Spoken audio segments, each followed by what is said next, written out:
Olá para você que continua nos acompanhando nesse curso de formação em Direito Eleitoral, aqui dos cursos da Fundação Podemos. E hoje nós vamos falar um pouquinho sobre registro de candidaturas. Ou seja, nós já falamos aqui de toda a dinâmica do processo eleitoral que vem até agora, do calendário eleitoral, falamos um pouco sobre esse período de pré-campanha e agora a gente começa a falar efetivamente do momento que você se torna candidato. Sabe onde tem aquela troca de palavrinha que as pessoas falam, eu sou pré-candidato? É o dia que muda essa chavinha e passa a dizer, agora eu sou candidato. Porque sim, existe um período que você já virou candidato e ainda assim ainda não pode fazer campanha, porque você foi escolhido em convenção, você já é formalmente um candidato escolhido pelo seu partido, mas tem que aguardar até o dia 16 de agosto para poder efetivamente sair fazendo campanha na rua. E esse é o momento mais delicado e é onde as pessoas têm maior possibilidade de cometerem deslizes, porque elas confundem, elas já são candidatas e não sabem se chamam de pré-candidatas porque ainda não podem começar a fazer campanha, se já pode falar que é candidato ou como funciona isso. Sim, feitas as convenções partidárias, você escolhido ou escolhida oficialmente como candidato pela chapa do seu partido ou ao cargo executivo, no caso de disputas de prefeito, você já pode falar em entrevistas, em rádios, aonde você quiser, quando perguntado ou nas suas redes sociais, que você é candidato a determinado cargo. Só não pode ainda pedir voto porque tem que aguardar o início do período da campanha eleitoral, que é em 16 de agosto. E o que é importante a gente saber a respeito de registro de candidaturas? Bom, primeiro que elas começam com as convenções partidárias. Os partidos políticos têm que marcar de forma divulgada, de forma ampla e para que todos tenham conhecimento qual é a data que escolherá os seus candidatos, para que aqueles que queiram se tornar candidatos possam saber se foram escolhidos ou não. Isso é um processo um pouco prévio, ninguém chega no dia da convenção e resolve ser candidato. Normalmente você conversou com o partido ao longo dos últimos meses, colocou seu nome à disposição. Os partidos, na sua grande maioria, têm mais pessoas que querem disputar do que vagas para essas pessoas disputarem. Então existem alguns partidos processos seletivos prévios que vão fazer a escolha de quem vai disputar ou não. Mas o dia da convenção é o dia que oficialmente vai ser submetido aos filiados, aos dirigentes. Cada partido define no seu estatuto quem vota essa escolha. E essa chapa de candidatos a vereador, no caso das eleições do ano que vem, ou esse candidato a prefeito e as coligações que serão aceitas, e a coligação que será aceita, na verdade, com esses partidos que irá apoiá-lo, é aprovada nesse momento. Daí sai essa relação que é levada à Justiça Eleitoral. Até a parte da realização, de ato e tudo mais, é uma formalidade que os partidos tomam conta. Aonde você, candidato, deve se preocupar? Na individualização do seu registro. O partido, ainda que ele mande um pedido conjunto, ele vai demandar de você, nos dias que antecede a convenção, ou até alguns dias após a convenção, uma quantidade de documentos e informações que ele precisa para registrar a sua candidatura. Ele não tem acesso a isso tudo necessariamente. E algumas, mesmo que ele queira ter acesso, ele depende da sua autorização. Então, por exemplo, você tem que estar em dia com a quitação eleitoral, tem que ir lá na Justiça Eleitoral com alguma antecedência ver se não tem nenhuma pendência, alguma eleição que você deixou de votar e não recolheu a taxa, que é uma multa para quem não votou, é R$3 e pouquinho que você recolhe, mas isso pode te deixar inelegível por uma pendência de quitação eleitoral, é verificar se você entregou a prestação de contas da eleição passada e está tudo em ordem lá na Justiça Eleitoral, caso você tenha tomado alguma multa por propaganda irregular, ou qualquer outra multa da Justiça Eleitoral, se você pagou e está em dia com isso.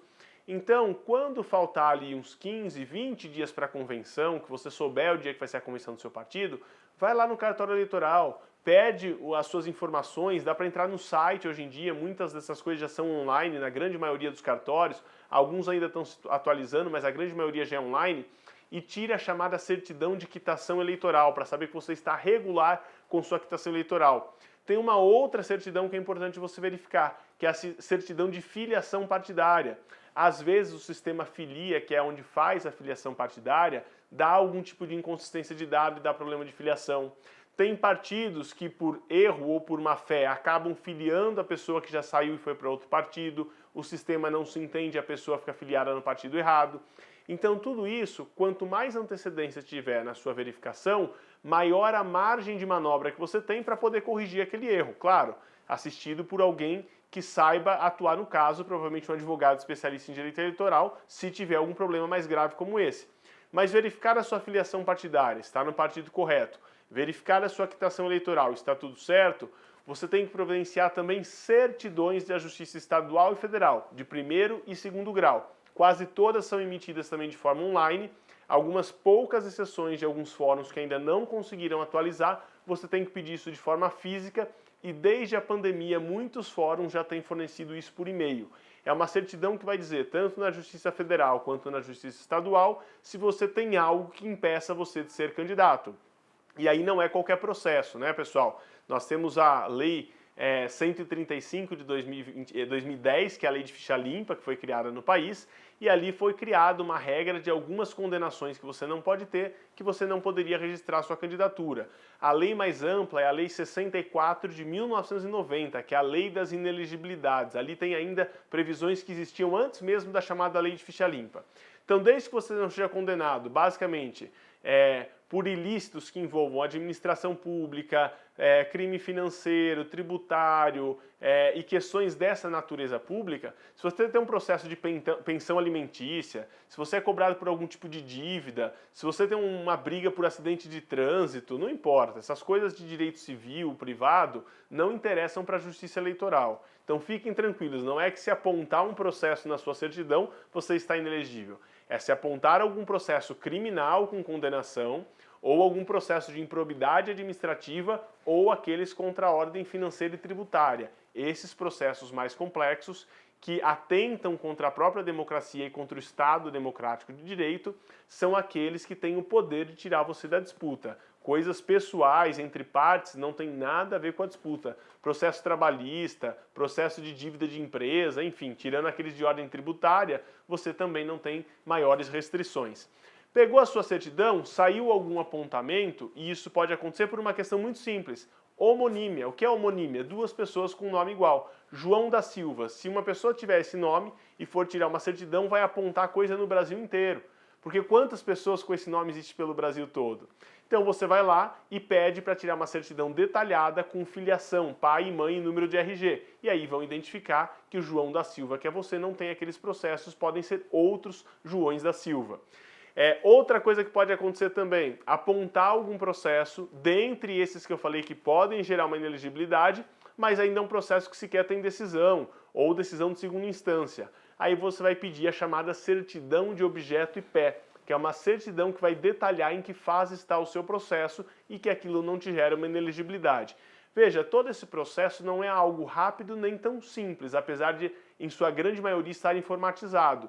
Se você deixa para fazer isso depois da convenção, com o partido já te pressionando para o registro de candidatura, você pode atrasar todo um processo.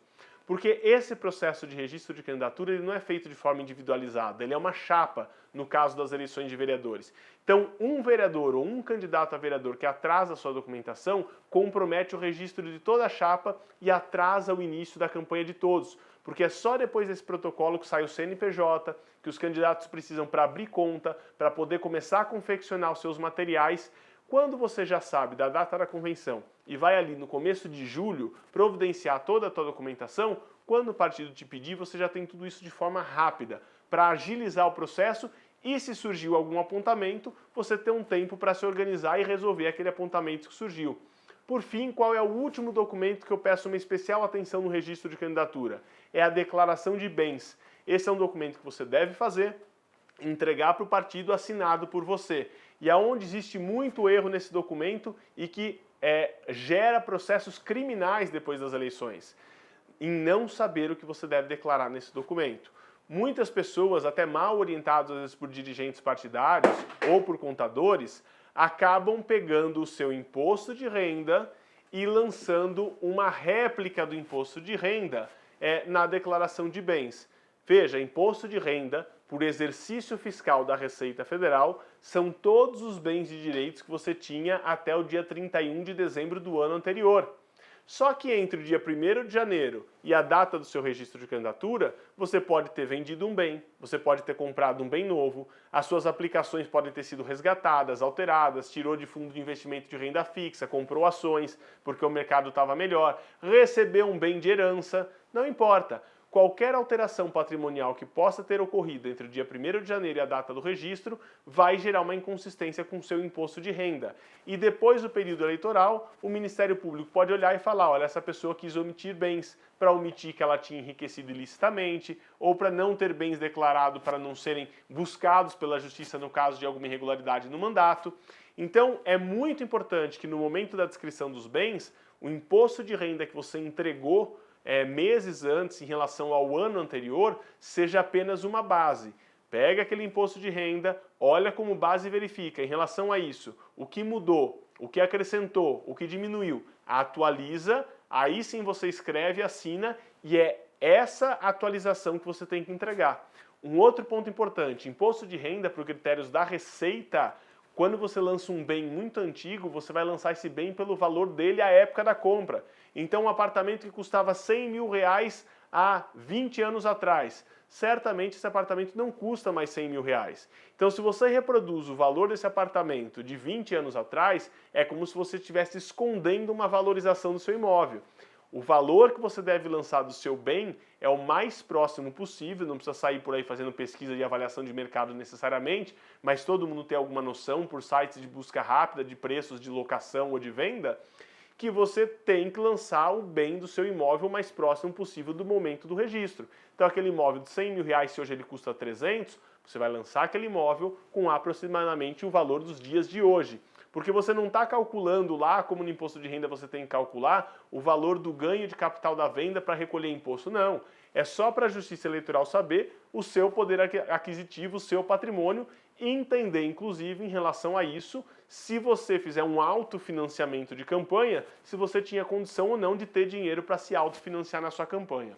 Então, com esses devidos cuidados, com essa atenção que eu pedi, olhando de forma prévia a sua documentação e principalmente em matéria de declaração de bens, se atentando para todos esses pontos aqui trazidos, é que você vai chegar na sua convenção com a documentação em ordem, entregar para o seu partido no dia certinho e possibilitar que a chapa do seu partido seja uma das primeiras que entregue o registro e você tenha logo o seu CNPJ para começar no primeiro dia possível, dia 16 de agosto, a sua campanha nas eleições do ano que vem.